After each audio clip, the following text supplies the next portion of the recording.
Saat bayangan itu muncul, itu mengembun menjadi bentuk. Itu adalah roh pedang Luo Zeng, Yao Ye. Setelah Yao Ye muncul, dia bergegas menuju Flowing Light Sword. Ketika Yao Ye memegang Flowing Light Sword, dia mempercepat lagi dan mengarahkan Flowing Light Sword ke Pei Tianyao. Yao Ye adalah seorang pendekar pedang, jadi tentu saja, dia bisa bertarung dengan pedang. Tapi Luo Zeng tidak memiliki dua pedang yang bagus sekarang. Karena dia tidak bisa melarikan diri, Luo Zeng hanya bisa menghindari kedua telapak tangannya yang besar sambil mengendalikan Yao Ye untuk menyerang Pei Tianyao. Yao Ye adalah roh pedang Luo Zeng. Dia memiliki sepasang kaki yang ramping. Dia adalah seorang gadis muda dari klan Yao Ye. Dia selalu memancarkan aura pembunuh yang ganas. Sementara Luo Zeng menghindari kedua telapak tangannya, dia memberi perintah kepada Yao Ye. Itu untuk mengambil pedangnya dan menyerang. Luo Zeng tidak punya waktu untuk memikirkan hal lain. Jika dia terganggu sedikit saja, dia mungkin terkena dua telapak tangan besar. Tapi saat Luo Zeng menghindari kedua telapak tangan Acalanata, dia menggunakan Yan Jiao untuk meliriknya. Bahkan dia kaget. Setelah Yao Ye memegang Flowing Light Sword, dia mulai berputar. Pada saat yang sama, aura pembunuh di tubuhnya juga membentuk spiral. Seolah-olah badai mulai berputar di sekitar Yao Ye. Kemudian, dia mulai menyerang Pei Tianyao dengan kecepatan tinggi. Dia tampak sedang menari, dan pedang itu hanya penyangga dalam tariannya. Sebuah tarian yang membawa kematian. Ini, teknik pedang macam apa ini? Luo Zeng tercengang. Meskipun Yao Ye adalah roh pedang Luo Zeng, dia tidak tahu banyak tentang dia. Sejauh ini, Luo Zeng hanya memanggilnya dan membiarkannya menempel pada pedangnya. Selain itu, terlepas dari penampilannya yang cantik, roh pedang ini tampaknya tidak berbeda dari roh pedang lain yang pernah dilihat Luo Zeng di Gunung Pedang Pembantaian. Luo Zeng telah melihat semua jenis roh pedang di Gunung Pedang Pembantaian. Bentuk paling dasar dari roh pedang tidak memiliki tubuh. Itu hanya memiliki titik terang. Tapi saat Luo Zeng terus mendaki, roh pedang yang muncul juga menjadi lebih maju. Banyak roh pedang memiliki bentuknya sendiri. Dan bentuk yang paling umum adalah bentuk manusia. Tapi meski begitu, roh pedang ini tidak punya pikiran. Mereka tidak dapat berbicara, dan wajah mereka tidak memiliki ekspresi apapun. Selain pertemuan Luo Zeng dengan makhluk surgawi pedang es, makhluk surgawi pedang es telah menyuntikkan jiwanya sendiri ke dalam roh pedang untuk mengendalikannya. Roh pedang Yao Ye tidak memiliki jiwa, tapi yang membuat Luo Zeng merasa aneh adalah setelah dia memberi perintah untuk menyerang. Saat Yao Ye berputar semakin cepat, semakin banyak spiral energi jahat muncul. Pada awalnya, Pei Tianyao tidak terlalu peduli tentang Luo Zeng melepaskan roh pedang. Dia hanya perlu berkonsentrasi untuk mengendalikan reinkarnasi hukum Raja Kebijaksanaan yang tak tergoyahkan. Adapun roh pedang, bahkan jika dia memegang Flowing Light Sword, dia tidak akan menyebabkan banyak masalah. Dia hanya perlu menghindar sedikit. Namun, Pei Tianyao tidak menyangka bahwa roh pedang Luo Zeng bisa menggunakan jurus pedang. Terlebih lagi, itu adalah gerakan pedang yang aneh. Gerakan pedang macam apa ini? Itu jelas sebuah tarian. Namun, ada gerakan pedang tersembunyi dalam tarian itu. Ini adalah tarian pedang. Pei Tianyao tidak yakin apakah dia bisa menghindari tarian pedang aneh Yao Ye. Jadi, dia harus menarik salah satu tangan Budanya dan dengan kejam mencubit Yao Ye. Dengan satu tangan Buddha yang berkurang, tekanan Luo Zeng tiba-tiba berkurang banyak. Pei Tianyao tidak bisa melakukan dua hal sekaligus. Tidak mungkin berurusan dengan Luo Zeng dan roh pedangnya pada saat yang bersamaan. Jadi, Pei Tianyao memutuskan untuk menghancurkan Yao Ye terlebih dahulu. Kecepatan tangan Buddha Raja Kebijaksanaan tak tergoyahkan sangat cepat. Hampir dalam sekejap mata, jari-jari besar itu melingkari Yao Ye dan mencubitnya dengan keras. Namun, kekuatan Yao Ye tidak hanya di luar imajinasi Pei Tianyao, tetapi juga di luar imajinasi Luo Zeng sendiri. Tangan mengerikan Raja Kebijaksanaan tak tergoyahkan pernah menghancurkan pedang hukuman surgawi Hua Tianming. Tapi, di hadapan tarian pedang Yao Ye, itu seperti selembar kertas. Flowing Light Sword bergerak berputar-putar, dan pada saat yang sama, ujung pedang memancarkan aura mengerikan. Aura buruk berbentuk spiral ini meledak, mengubah Yao Ye menjadi landak yang penuh duri. Dan, pada saat yang sama, itu berputar dengan cepat. Tangan Buddha Raja Kebijaksanaan yang tak tergoyahkan melilit benda seperti itu. Tangan Buddha besar itu langsung dihancurkan oleh Yao Ye, dan jari-jarinya terpotong semua. Namun, Yao Ye tidak berhenti sama sekali. Perintah Luo Zeng adalah untuk menyerangnya. Jadi hanya ada satu orang yang tersisa di depannya, Pei Tianyao. Pei Tianyao merasa sangat tidak berdaya saat ini. Dia tidak meremehkan Luo Zeng. Faktanya, selama periode waktu ini, dia sepenuhnya memperkirakan kekuatan Luo Zeng. Tetapi hasilnya adalah bahwa setiap perkiraan Luo Zeng melampaui harapannya. Pertama, dia tidak tahu mengapa Luo Zeng memiliki kekuatan yang begitu besar. Kekuatan fisiknya yang murni benar-benar di luar batas tubuh manusia. Jadi, dari mana kekuatan ini berasal? Rahasia apa yang dia miliki? Kemudian, ada kekuatan tubuh fisiknya. Tubuh fisik Luo Zeng yang tirani dan abnormal bahkan lebih menakutkan daripada tubuh Vajra tak terkalahkan miliknya. Keduanya pada awalnya adalah kekuatan Luo Zeng, jadi Pei Tianyao dengan enggan menerimanya. Lalu, bagaimana dengan roh pedang?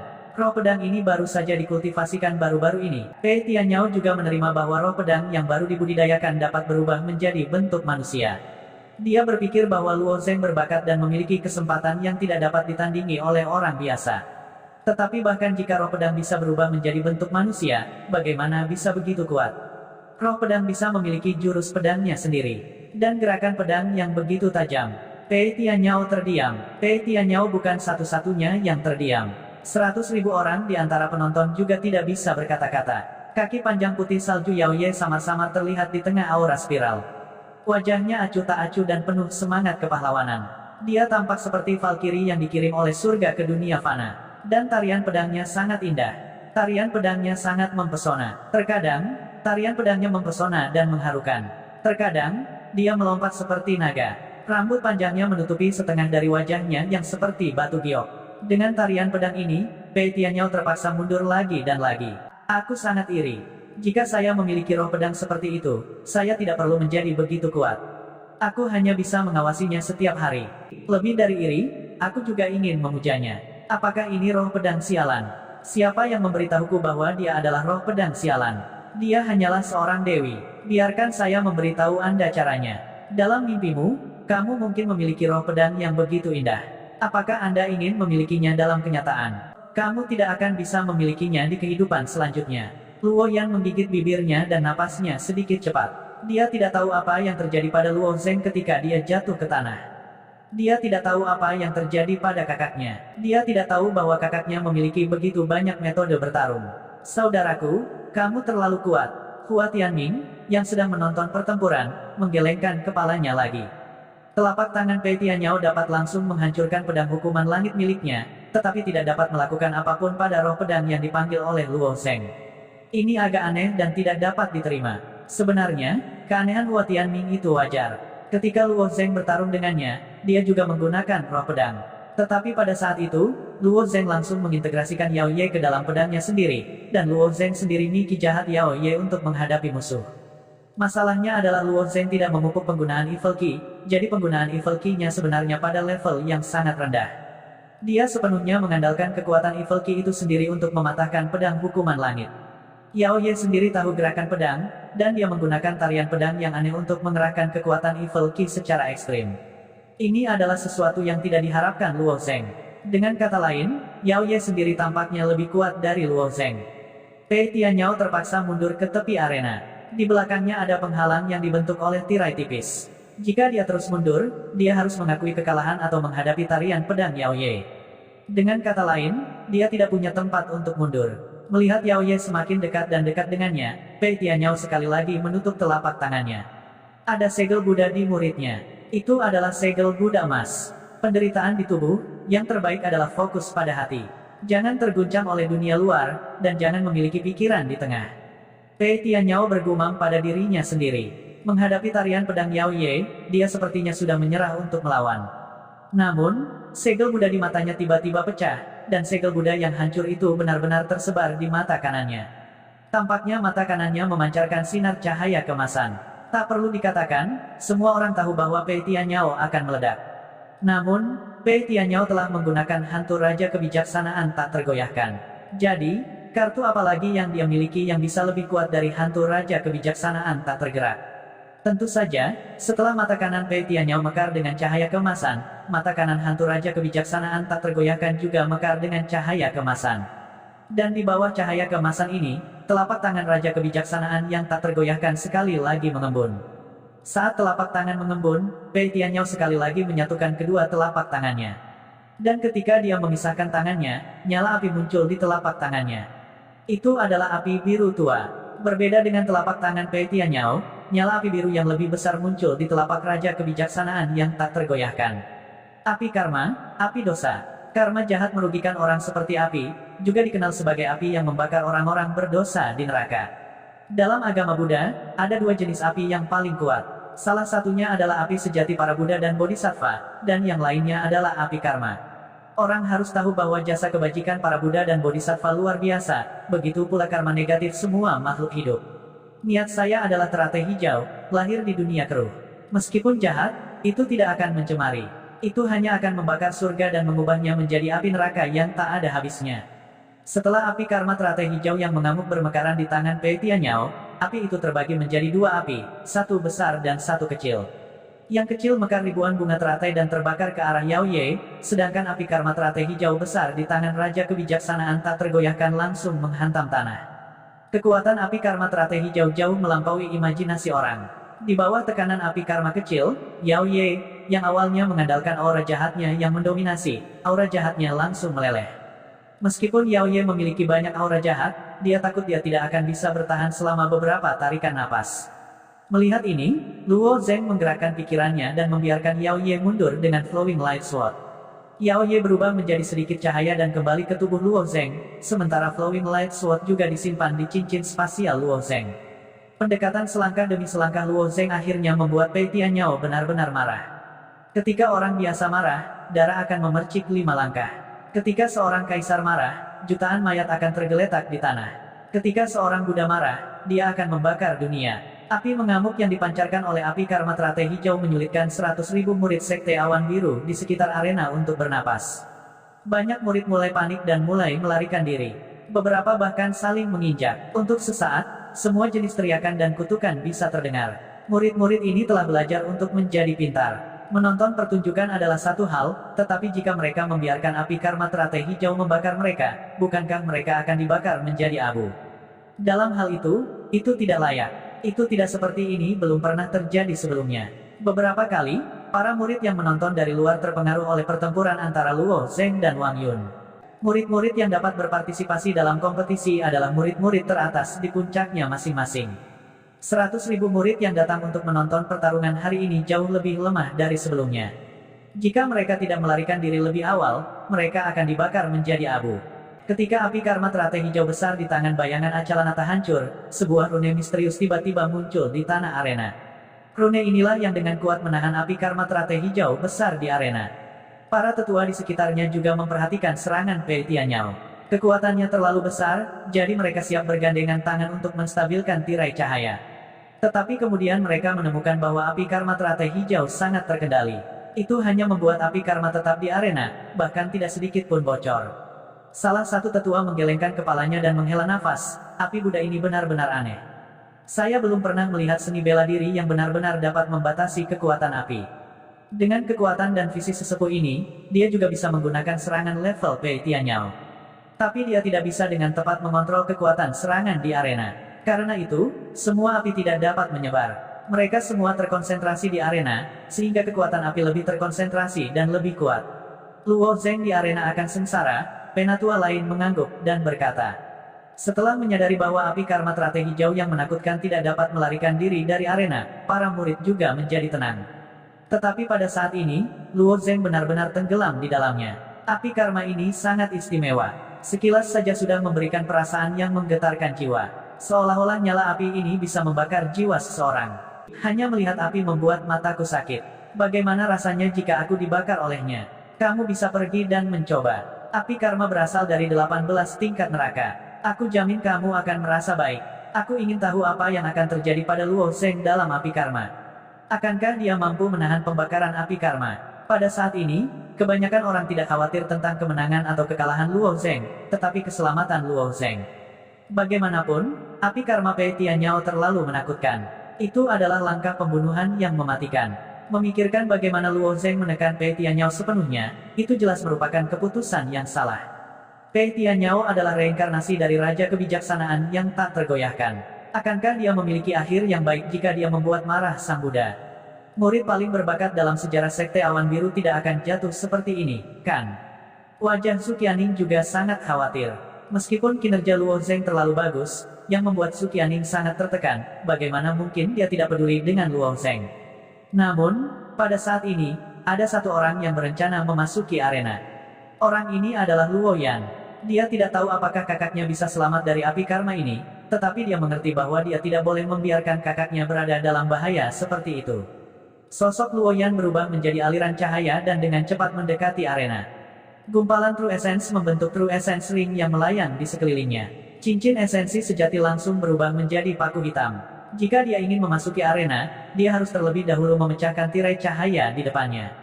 Tapi saat ini, seorang penatua muncul di depan Luoyan. "Kamu tidak bisa masuk, hasil pertempuran di arena belum diputuskan," kata sesepuh dengan tangan di belakang, berdiri di udara. Luoyan telah berpartisipasi dalam kompetisi All Peak, bagaimana mungkin dia tidak tahu aturan arena? Kecuali satu pihak mengaku kalah atau pingsan, hasilnya akan diputuskan, tetapi dalam api neraka yang mengamuk ini, dia bahkan tidak bisa melihat sosok Luo Zeng, bagaimana dia bisa menilai? Minggir, mata indah Luoyan seperti dua mata air yang jernih, tapi tatapannya sangat dingin. Menurutnya, aturan arena tidak sepenting nyawa kakaknya. "Aturan arena ada di sini, aku khawatir aku tidak bisa menyingkir," sesepuh menggelengkan kepalanya. Luoyan melihat api neraka yang membakar lebih dan lebih ganas, dan matanya yang awalnya dingin memancarkan gumpalan niat membunuh yang dingin. Zenki di tubuhnya tampak bebas, melonjak keluar dan berubah menjadi sejumlah besar paku hitam. Setiap paku bersinar dengan cahaya redup, mengarah ke sesepuh di depannya. "Apakah kamu ingin bersaing denganku?" kata tetua dengan suara yang dalam. Kemudian, astrolabe besar muncul di belakang sesepuh. Energi langit berbintang yang sangat dalam dipancarkan dari tubuh sesepuh. Luoyan benar-benar menghadapi yang lebih tua. Karena api neraka yang mengamuk terus menyala di arena, pada kenyataannya, tidak ada yang bisa dilihat di dalam, dan perhatian semua orang dengan mudah tertarik oleh perselisihan di sebelah arena. Semuanya, lihat, sepertinya mereka akan bertarung. Wanita dengan kerudung pasir, bukankah Luo Zeng menyapanya sebelumnya? Melihat usianya, dia sepertinya seumuran dengan kita. Dia berani menghadapi yang lebih tua, dan momentumnya sama sekali tidak kalah. Sepertinya dia ingin masuk dan menyelamatkan orang. Apakah dia benar-benar wanita Luo Zeng? Mengapa wanita Luo Zeng begitu kuat? Tidak ada keadilan. Tidak ada keraguan bahwa setiap tetua sekte awan biru adalah monster tua, yang telah hidup selama ratusan tahun. Tidak peduli kekuatan sesepuh mana yang tidak lemah, tetapi Luoyan tidak terlalu banyak berpikir. Melihat Luoyan hendak bertarung dengan yang lebih tua, pada saat ini, seseorang tiba-tiba berteriak. "Semua orang lihat, sepertinya aku melihat Luo Zeng." Luo Zeng tidak terbakar menjadi abu di bawah api neraka ini. Itu benar. Mengapa tubuhnya bersinar emas? Jangan bilang orang ini juga berkultivasi tubuh Vajra yang tak terkalahkan. Orang kedua dengan cepat menemukan sosok Luo Zeng. Ketika Luoyan mendengar ini, dia melihat ke arena dan melihat tubuh Luo Zeng bersinar dengan cahaya kemasan. Di bawah pembakaran api neraka teratai hijau ini, Luo Zeng tidak terluka.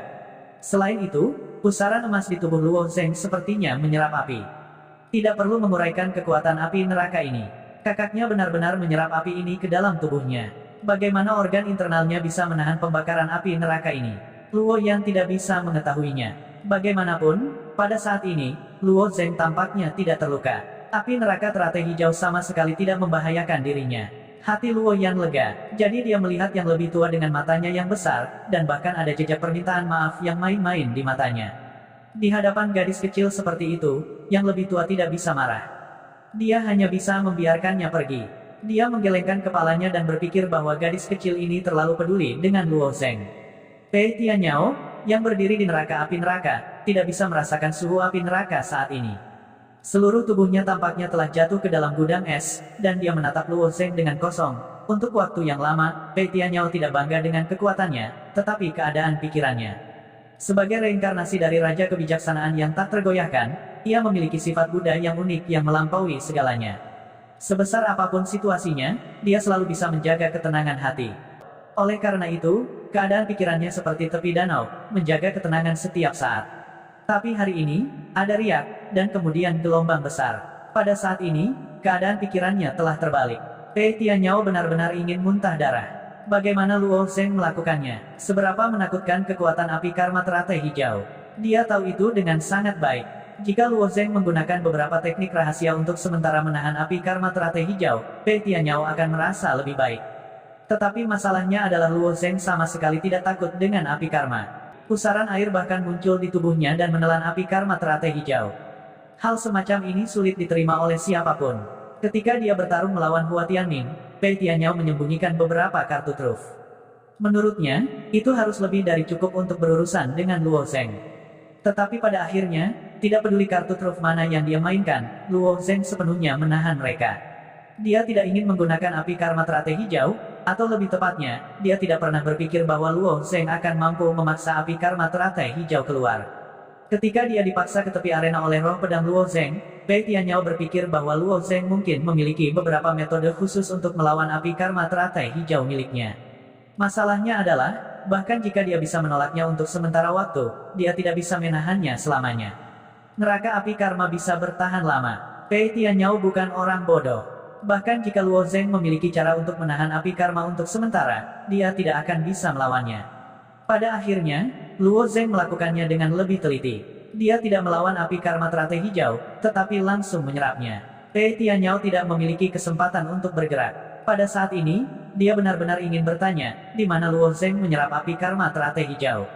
Secara alami, api karma teratai hijau diserap ke dalam tubuh Luo Zeng. Bagi yang lain, itu adalah api yang mematikan, tetapi untuk tubuh Luo Zeng, adalah hal yang baik untuk mencium tubuhnya. Setelah dipukuli oleh Pei Tianyao untuk waktu yang lama, Luo Zeng merasa hangat dan nyaman di dalam tubuhnya. Sekarang dia dibakar oleh api karma teratai hijau, Luo Zeng merasa bahwa masalah tubuhnya semakin parah. Namun, perasaan panas itu tidak membuat Luo Zeng tidak nyaman. Sebaliknya, itu membuatnya merasa hangat. Itu adalah perasaan yang sangat hangat. Itu seperti pandai besi yang menempa senjata. Pertama, dia memalunya, meleburnya, dan memalunya lagi. Proses ini telah bersama Luo Zeng sejak dia memiliki tubuh artefak yang mendalam. Pusaran emas di permukaan tubuh Luo Zeng menyerap api karma teratai hijau lebih cepat dan lebih cepat. Api-api karma teratai hijau di arena awalnya ganas. Karena terpenjara dengan kuat oleh rune di tanah, api tidak menyebar. Sebaliknya, semuanya terkonsentrasi di arena. Pada awalnya, api karma api naik ke langit dan tampak semakin membakar. Namun, saat Luo Zeng terus menyerap, apinya melambat. Pada saat inilah beberapa murid bermata tajam dan Luo Yan dapat melihat orang-orang di arena. Kemudian, api karma teratai hijau berangsur-angsur menjadi langka. Itu ada di sana-sini, dan dengan cepat diserap oleh pusaran emas di permukaan tubuh Luo Zeng. Setelah api karma terakhir diserap oleh Luo Zeng, seluruh arena akhirnya sunyi. Wajah Luo Zeng menunjukkan sentuhan kegembiraan. Dengan bantuan api karma teratai hijau Pei Tianyao, tanda spiritual lain muncul di dada Luo Zeng. 3 tanda spiritual. Dengan kata lain, tubuh Luo Zeng sekarang menjadi alat spiritual tingkat tinggi. Selama dia marah lagi, mungkin tubuh Luo Zeng bisa menjadi alat abadi. Apa yang akan terjadi pada tubuhnya setelah menjadi alat abadi? Melihat adegan ini, Pei Tianyao menggelengkan kepalanya dan berkata, saya tidak berkelahi lagi. Pei Tianyao sangat lugas. Meskipun dia masih memiliki beberapa keterampilan yang belum dia gunakan, dia takut api karma teratai hijau miliknya tidak dapat melakukan apapun pada Luo Zeng. Faktanya, Pei Tianyao agak kurang beruntung bertemu Luo Zeng. Karena bahkan Hua Tianming tidak begitu menderita ketika dia kalah dari Luo Zeng sebelumnya, dan Pei Tianyao jelas lebih kuat dari Hua Tianming. Alasannya adalah beberapa kartu truf Pei Tianyao telah ditahan oleh Luo Zeng. Misalnya, sampul lonceng emas yang diperlihatkan Pei Tianyao di awal dihancurkan oleh kekuatan kasar Luo Zeng yang sombong. Setelah penutup lonceng emas, Pei Tianyao menggunakan tubuh emas tak terkalahkan tubuh berlian, tetapi itu tidak dapat mengguncang tubuh alat spiritual Luo Zeng. Kemudian, Luo Zeng menggunakan Acalanata Pantong. Awalnya, Luo Zeng tidak memiliki cara yang baik untuk melawan gerakan ini, jadi dia seharusnya bertarung dengan sengit. Namun, karena kombinasi faktor yang aneh, roh pedang Luo Zeng Yao Ye tiba-tiba menggunakan satu set tarian pedang untuk menampilkan aura pembunuhnya secara ekstrim. Bahkan, pedang hukuman surgawi, tidak cocok untuk Acalanata Pantong. Namun, gerakan yang begitu kuat dihancurkan oleh tarian pedang Yao Ye. Luo Zeng juga sangat terkejut pada saat ini. Dia tidak tahu mengapa Yao Ye begitu kuat. Lalu, ada kartu truf Pei Tianyao. Jika orang lain melihat api teratai hijau ini, mereka mungkin bahkan tidak perlu bertarung dan langsung mengaku kalah. Ini juga titik paling sial Pei Tianyao. Luo Zeng tidak takut dengan api apapun. Sebaliknya, tubuhnya sangat ingin mencium api. Neraka api neraka ini benar-benar neraka bagi orang lain, tetapi bagi tubuh Luo Zeng, itu seperti genangan anggur dan daging. Dia melompat masuk dan makan sepuasnya. Jadi, Pei Tianyao kalah secara tidak adil. Saudara Tianyao, Anda tidak perlu tertekan. Kekuatan Anda tidak lebih lemah dari saya. Hanya saja saya dapat menahan Anda dalam aspek-aspek ini. Luo Zeng, tentu saja, memahami depresi Pei Tianyao. Tapi, yang tidak diharapkan Luo Zeng adalah Pei Tianyao tiba-tiba menutup matanya dan menarik napas dalam-dalam. Ketika dia membuka matanya lagi, wajahnya segera kembali normal. Ginseng itu seperti perahu, Dharma seperti rakit, Dharma seperti pemandu ke seberang. Jika saya tidak bisa melihat ini, bagaimana saya bisa berenang ke sana?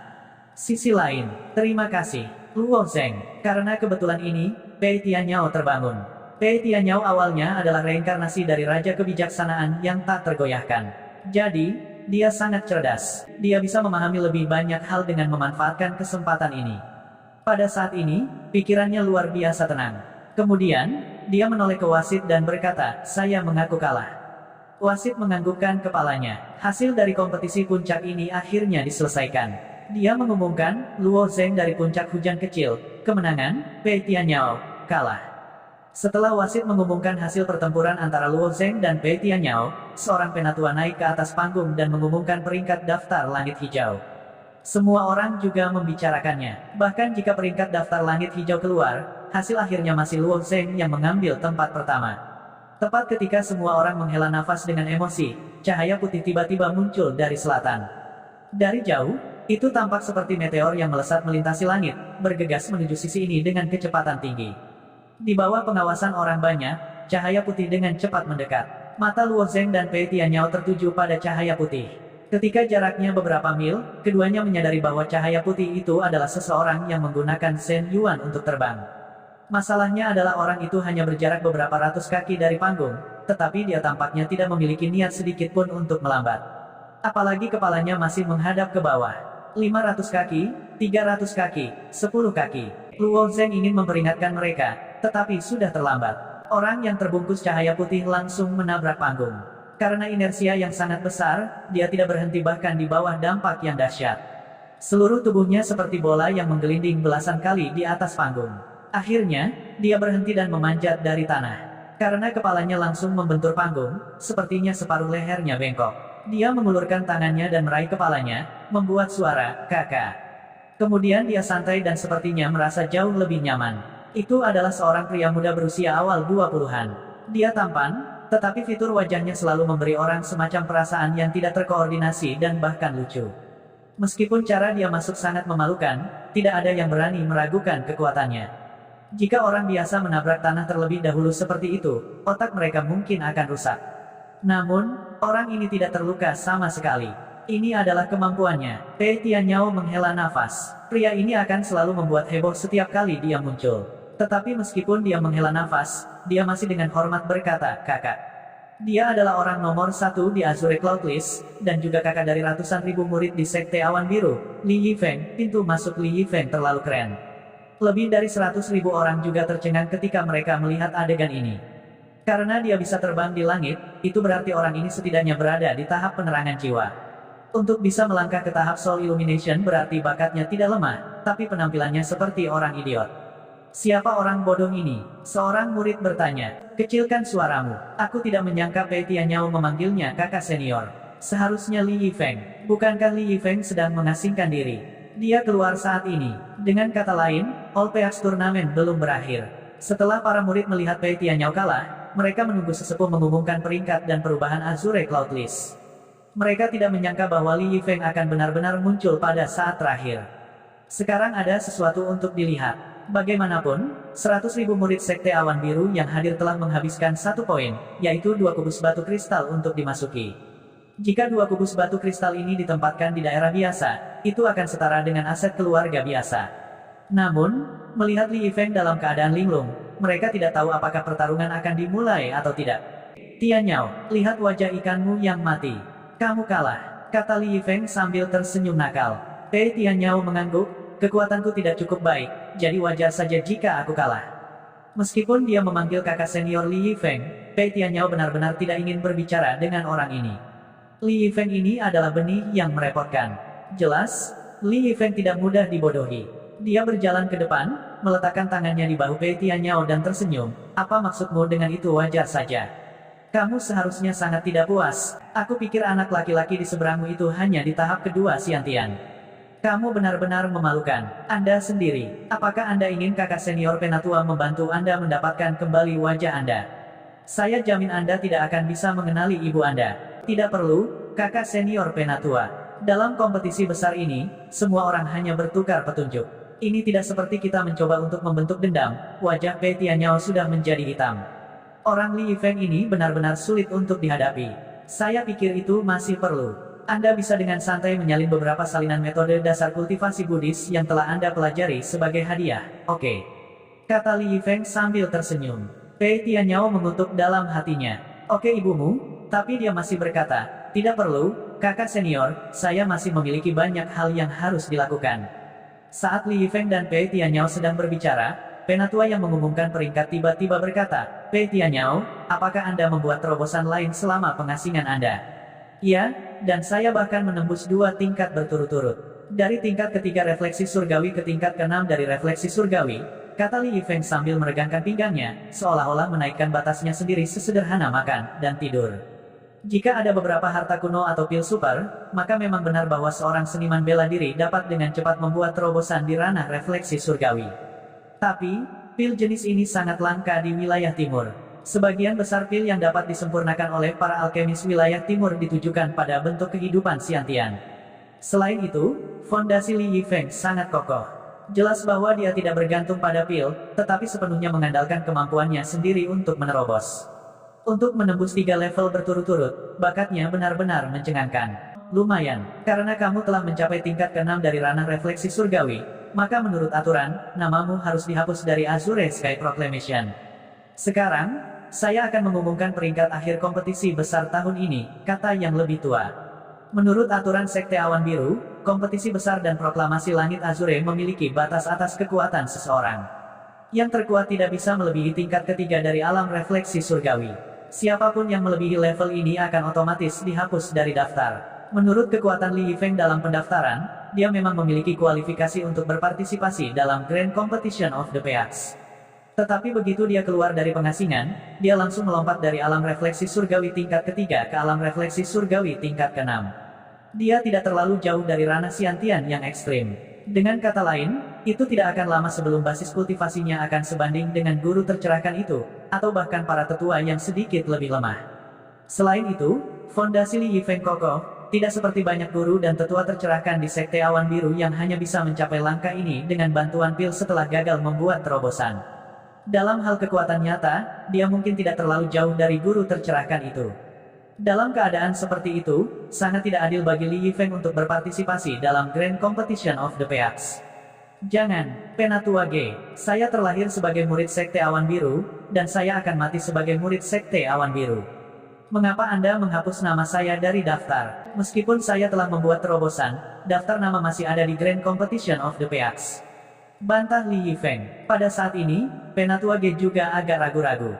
Situasi Li Yifeng agak istimewa. Dia memang terdaftar sebagai seseorang yang memiliki kualifikasi untuk berpartisipasi dalam Grand Competition of the Peaks. Namun, dia telah berkultivasi secara tertutup dan baru keluar pada akhir kompetisi besar. Berjuang, apalagi yang bisa dikatakan. Bukankah ini hanya pertandingan? Kami ingin menonton. Karena Li Yifeng adalah murid dari Sekte Awan Biru kami, mengapa dia tidak bisa berpartisipasi dalam kompetisi besar puncak? Aku juga berpikir begitu. Bertarung satu pertandingan lagi tidak akan berpengaruh apa-apa. Pada saat kritis ini, banyak murid mulai mengejek. Dari sudut pandang mereka, menonton satu pertandingan lagi, terutama melihat Li Yifeng melawan Luo Zheng, jelas merupakan keuntungan bagi mereka. Bagaimanapun, mereka telah menghabiskan poin. Meskipun Li Yifeng ini terlihat seperti orang idiot, siapa yang menyuruhnya memiliki kekuatan seperti itu? Dengan 100.000 murid Blue Cloud Sect mengaduk-aduk kerumunan, semua orang mengikutinya. Melihat kerumunan yang bersemangat di bawah, Penatua G secara bertahap goyah. Tapi, dia masih agak kusut. Luo Zheng memang telah menciptakan keajaiban, tetapi kekuatannya berada pada level yang sama sekali berbeda dari Li Yifeng. Dalam pertandingan ini, Luo Zheng tidak memiliki peluang untuk menang. Ini agak seperti intimidasi. Saat Li Yifeng melihat begitu banyak orang yang mendukungnya, dia memelototi Luo Zheng seolah-olah dia sedang melihat seekor domba kecil. Dia berkata, Penatua G, semua orang menunggu pertandingan ini. Saya pikir Anda harus bergegas dan membuat keputusan. Wajah Luo Zheng dipenuhi dengan ketidakpercayaan. Pada saat ini, Luo Yan, yang telah berada di luar arena, berjalan mendekat dan berteriak, Li Yifeng. Ketika Li Yifeng mendengar suara ini, dia merasa agak akrab. Segera, dia teringat sesuatu, dan wajahnya tiba-tiba berubah dari ekspresi tersenyum menjadi wajah melon pahit. Kamu berani memanggil namaku? Luo Yan maju 2 langkah dan menatap Li Yifeng dengan sepasang mata yang indah. Ini, wajah Li Yifeng menunjukkan rasa malu. Setelah memikirkannya, dia segera menggelengkan kepalanya. Aku tidak berani. Luo Yan menutupi wajahnya, tapi matanya sedikit melengkung. Dia terkekeh dan berkata, lalu kamu harus memanggilku apa? Li Yifeng bahkan lebih malu. Di depan begitu banyak orang, apakah kamu ingin melakukan ini? Dia tampaknya memiliki pegangan yang sangat penting di tangan Luo Yan. Hati Li Yifeng benar-benar menyesal. Awalnya, ketika dia keluar dari pengasingan, dia terkejut mendengar bahwa seorang jenius super telah muncul di Sekte Awan Biru, jadi dia bergegas. Ketika dia tiba, Pei Tianyao sudah kalah. Li Yifeng sangat tertarik untuk mencubit murid jenius tahap kedua Xiantian yang mengalahkan Pei Tianyao. Dia tidak menyangka akan bertemu Luo Yan di sini. Bukankah dia dikurung di Gunung Api Penyucian? Jika dia tahu bahwa dia ada di sini, Li Yifeng tidak akan ikut bersenang-senang hari ini. Sejujurnya, dia tidak tertarik dengan hadiah dari kompetisi puncak. Selain itu, dengan kultivasinya saat ini, bahkan jika dia menang melawan Luo Zheng, penguasa tidak akan memberinya hadiah. Ketika sampai pada sumpah, Li Yifeng tiba-tiba layu, seperti terong buram. Akhirnya, dia menundukkan kepalanya dan dengan lemah memanggil, Bibi. Itu bagus. Luo Yan tersenyum puas. Melihat adegan ini, Luo Zheng juga terdiam. Apa yang terjadi? Luo Yan lebih muda darinya, dan Li Yifeng ini setidaknya berusia 20 tahun. Mengapa dia harus memanggil Bibi Luo Yan? Apalagi Li Yifeng ini begitu kuat sehingga dia patuh di depan Luo Yan. Murid-murid di sekitarnya juga terkejut pada saat ini. Li Yifeng menyebut wanita bertopeng ini Bibi yang hebat. Meskipun Li Yifeng sedikit idiot, dia masih murid nomor 1 sejati dari fraksi Awan Biru. Bagaimana dia bisa menyebut wanita ini, Bibi hebat? Siapa wanita bertopeng ini? Bukankah dia mengatakan bahwa dia adalah wanita Luo Zheng? Jadi untuk sementara waktu, semua jenis tebakan keluar. Beberapa orang mengatakan bahwa dia adalah putri Xi Jingtian, dan beberapa orang mengatakan bahwa dia adalah Luo Yan. Singkatnya, ada semua jenis tebakan. Apakah kamu harus bertarung dengan Luo Zheng? Luo Yan bertanya lagi. Hati Li Yifeng sudah sangat kusut. Meskipun dia ingin bertarung dengan Luo Zheng dan kemudian memukulinya, pada saat ini, Luo Yan ada di sini, jadi dia sedang tidak mood. Jika kamu harus menentukan pemenangnya, itu bukan tidak mungkin, tetapi kamu sekarang berada di tingkat ke-6 dari ranah refleksi surgawi. Terlalu tidak adil untuk bertarung dengan Luo Zheng. Bahkan jika kamu menang, itu akan menjadi intimidasi besar yang kecil. Tidak ada artinya di dalamnya. Anda mungkin juga bersaing dalam ilmu pedang. Jangan menggunakan esensi sejati, hanya bersaing dalam ilmu pedang, saran Luo Yan. Mendengar usulan Luo Yan, mata Elder Ge juga berbinar. Itu proposal yang bagus. Li Yifeng, kamu juga menggunakan pedang. Jika kalian berdua bersaing dalam ilmu pedang, maka itu akan adil. Yang benar adalah bahwa Penatua Ge telah melihat keterampilan pedang dasar Luo Zheng. Meskipun kekuatan Penatua Ge tidak berada di puncak sesepuh, peringkatnya masih cukup bagus. Dengan pengalamannya, bagaimana mungkin dia tidak melihat betapa mengerikannya basic sword skill Luo Zheng. Karena itu, Penatua Ge mendukung keputusan ini. Sebenarnya, jelas bahwa dia ingin mengadu Li Yifeng. Di sampingnya, Pei Tianyao juga mencibir di dalam hatinya. Dia memperkirakan bahwa Li Yifeng akan jatuh cinta pada trik ini. Jika Li Yifeng bersaing dalam kekuatan dengan Luo Zheng, maka dia akan menang tanpa ketegangan.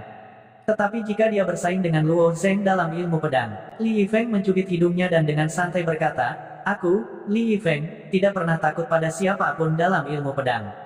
Baiklah, pertandingan terakhir akan ditentukan oleh ilmu pedang. Luo Yan telah melihat Luo Zheng memadatkan roh pedang sebelumnya, jadi dia telah menduga bahwa pencapaian Luo Zheng dalam ilmu pedang tentu tidak rendah. Namun, dia belum pernah melihat seberapa kuat keterampilan pedang dasar Luo Zheng. Alasan dia mengajukan lamaran seperti itu adalah karena dia tidak ingin melihat Li Yifeng menghancurkan Luo Zheng dengan kekuatan mutlak di arena. Li Yifeng sekarang melihat Luo Yan seperti kucing melihat tikus. Ada alasan untuk itu. Di masa lalu, Luo Yan adalah murid teratas dari Jade Maiden Peak. Bakatnya sangat tinggi dan kekuatannya sangat kuat. Bahkan dibandingkan dengan murid langsung itu, dia tidak kalah. Kuncinya adalah kebangkitan Luo Yan benar-benar berbeda dari kebangkitan Luo Zheng. Luo Zheng diam-diam dan tiba-tiba bangkit. Meskipun ada beberapa orang di Sekte Awan Biru yang telah melihat kekuatan dan bakat luar biasa Luo Zheng, hanya ada beberapa orang yang telah melihatnya. Misalnya, Meng Changjun, Zhao Zhao dan yang lainnya, dan kemudian ada orang-orang dari puncak Yu kecil. Luo Yan berbeda, dia langsung diterima sebagai murid jenius. Ketika dia memasuki Sekte Awan Biru, dia menerima segala macam perawatan. Dapat dikatakan bahwa dia tumbuh di bawah perhatian semua orang. Perhatian yang dia terima pasti berkali-kali lebih banyak daripada Luo Zheng. Karena itu, Luo Yan sebenarnya lancar di Sekte Awan Biru. Satu-satunya masalah bagi Luo Yan adalah berurusan dengan semua jenis pengejar tanpa akhir. Luo Yan tampak seperti peri. Dia populer dan bakatnya sangat tinggi. Dia juga seorang murid perempuan dari Sekte Awan Biru. Akan aneh jika tidak ada yang mengejar gadis yang sangat baik. Umumnya, seniman bela diri yang sedikit lebih lemah, atau seniman bela diri yang tidak menonjol tetapi memiliki latar belakang keluarga yang baik, di bawah aura kuat Luo Yan, tidak dapat mengangkat keberanian untuk mengejarnya. Oleh karena itu, mereka yang berani mengejar Luo Yan dan menerapkannya secara alami adalah murid elit dari 7 keluarga bangsawan. Di antara mereka, yang paling radikal adalah putra keluarga Yun Fang. Pada akhirnya, dia juga membayar harga yang menyakitkan. Darah hidupnya dihancurkan oleh pedang Luo Yan, dan Sekte Awan Biru juga menggunakan alasan ini untuk mengunci Luo Yan di Gunung Api Penyucian. Li Yifeng, sebagai salah satu yang terbaik di antara murid langsung, hampir tidak dapat dianggap sebagai salah satu dari mereka. Namun, Li Yifeng agak gila. Pada saat itu, dia juga didesak oleh murid lain untuk datang dan menganiaya Luo Yan. Kekuatan Li Yifeng menduduki peringkat pertama di Azure Cloud List saat itu.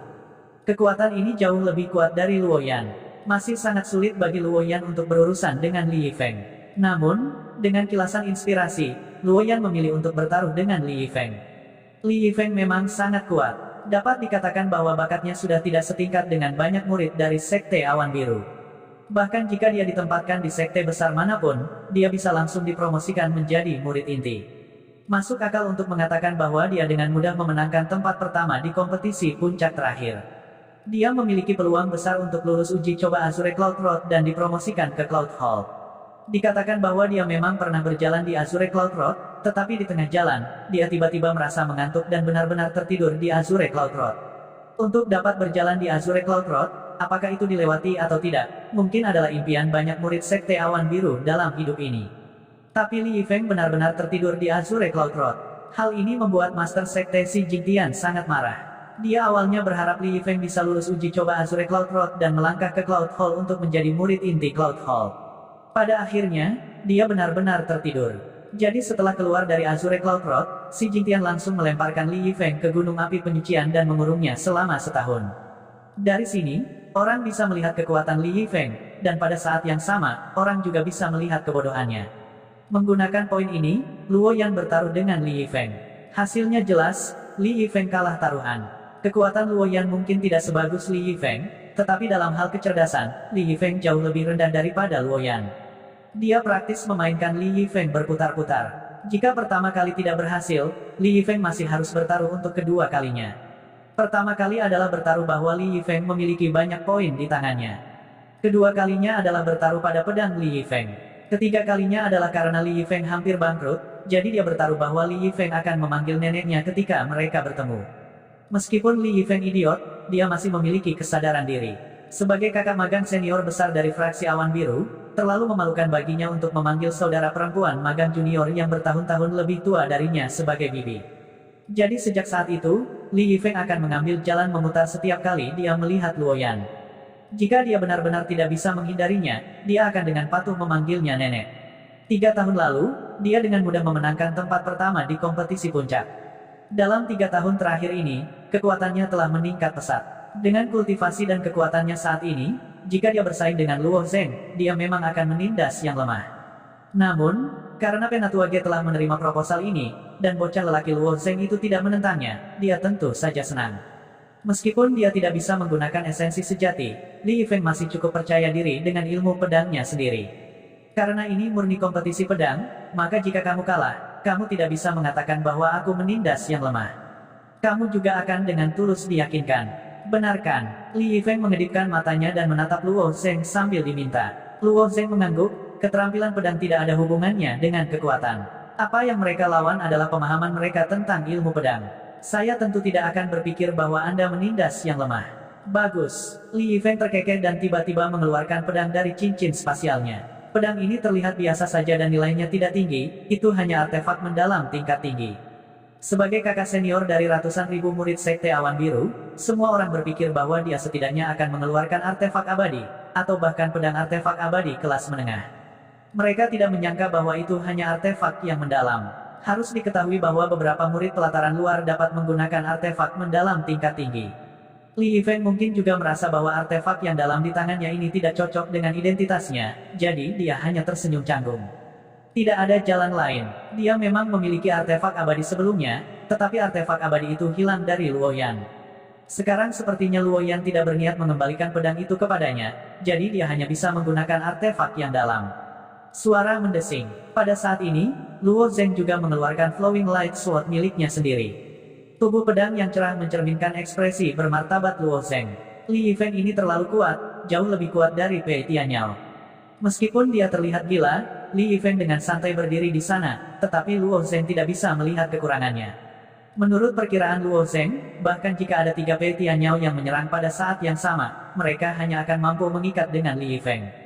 Saat ini dia bukanlah lawannya. Jika itu adalah kompetisi gerakan pedang sederhana, dia mungkin masih memiliki kekuatan untuk bertarung. Bagaimanapun, pertukaran gerakan pedang tidak ada hubungannya dengan esensi dan kultivasi sejati. Namun, Luo Zeng masih sangat berhati-hati. Nak, auramu bagus, tapi, wajah Li Yifeng mengungkapkan ekspresi aneh. Apakah kamu berencana menggunakan keterampilan pedang dasar untuk bersaing denganku? Luo Zeng mengangguk, itu benar. Kamu terlalu meremehkanku. Aku tidak akan bersaing. Li Yifeng menggelengkan kepalanya. Jika kamu tidak ingin memiliki kecocokan yang tepat, katakan saja. Kamu ingin menggunakan keterampilan pedang dasar untuk bersaing, saya. Anda menghina saya. Jika Anda tidak ingin bersaing, maka mengaku kalah saja. Luo Zeng dengan acuh tak acuh berkata, akui kekalahan, lelucon yang luar biasa. Kamu berencana menggunakan keterampilan pedang dasar untuk bersaing denganku, dan kamu ingin aku mengaku kalah. Bagaimana dengan ini? Jika kamu bisa memaksaku untuk menggunakan pedangku maka aku akan memanggilmu kakek baptisku. Li Yifeng mencibir. Selain itu, dia memiliki ekspresi marah di wajahnya, seolah-olah dia telah sangat dihina. Begitu Li Yifeng mengucapkan kata-kata ini, 100.000 murid dari Sekte Awan Biru, serta Luoyan, Penatua Ge, dan yang lainnya semua memandangnya seolah-olah mereka sedang melihat orang bodoh. Setiap orang memiliki pemikiran yang sama di hati mereka, orang ini benar-benar idiot. Li Yifeng telah mengikuti pelatihan tertutup selama ini, jadi dia secara alami tidak memiliki kesempatan untuk menonton kompetisi puncak. Namun, para murid yang hadir berada di lokasi kompetisi puncak atau telah menyaksikan kompetisi puncak melalui tablet surat mereka. Adapun keterampilan pedang dasar Luo Zeng yang aneh dan sangat kuat, itu masih segar dalam pikiran mereka. Meskipun kekuatan Li Yifeng ditampilkan di depan mereka, dalam hal keterampilan pedang murni, tidak ada yang mengira Luo Zeng akan kalah dari Li Yifeng. Paling-paling, mereka akan seimbang. Si idiot ini sebenarnya ingin Luo Zeng memaksanya untuk menghunus pedangnya, dan bahkan ingin memanggilnya kakek. Sebelumnya, dia sudah memanggil Luo Yan, bibi hebat. Jika Luo Zeng benar-benar memaksanya untuk menghunus pedangnya, maka dia juga akan memanggilnya kakek. Bukankah ini ritme hal-hal baik yang datang berpasangan?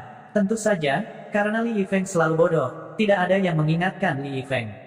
Ini sama dengan dia memasang jebakan untuk dirinya sendiri, dan kemudian berjalan ke dalamnya. Karena itu masalahnya, maka jadilah itu. Luo Zeng tidak repot-repot berbicara omong kosong dengan idiot ini.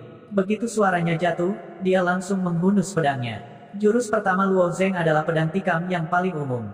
Itu adalah tusukan lurus, dan kekuatannya mencapai ujung pedang. Ini adalah pedang tikam datar, yang paling biasa. Li Yifeng awalnya agak acuh tak acuh. Dia bahkan bisa menutup matanya dan menghindari basic sword skill ini. Tapi saat dia hendak pindah, kulitnya tiba-tiba berubah. Cerita bersambung, terima kasih yang telah menonton. Jangan lupa like, comment, and subscribe, karena subscribe itu gratis.